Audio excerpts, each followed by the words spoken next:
É a propaganda. NET apresenta...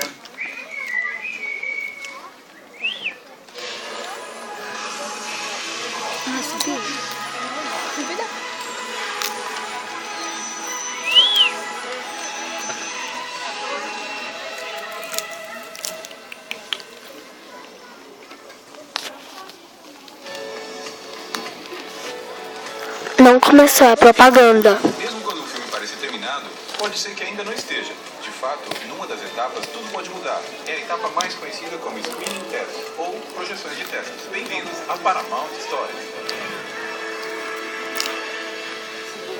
Estas projeções acontecem nos estúdios em salas especiais como essa. Peraí. Na Paramount. A finalidade é simples. Testar o filme perante um público selecionado, para que dê sua opinião e faça observações. Fica pegando. Algo poderia gerar modificações, tais como mudar um final, reescrever alguns diálogos ou trocar algumas sequências. Quer dizer que, às vezes, essas sessões inquietam os diretores. James Cameron, por exemplo, teve que cortar numerosas cenas do seu filme Titanic.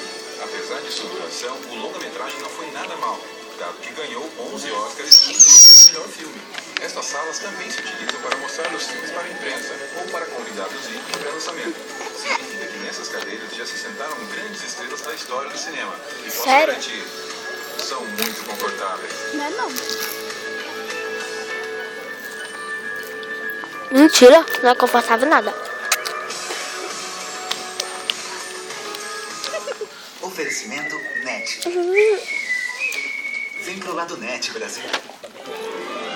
Ai, meu Deus, o filme que rola. Você assistiu o filme? Anda logo. Sua sessão já vai começar. Graças a Deus. Hora de entrar, nós vamos viajar.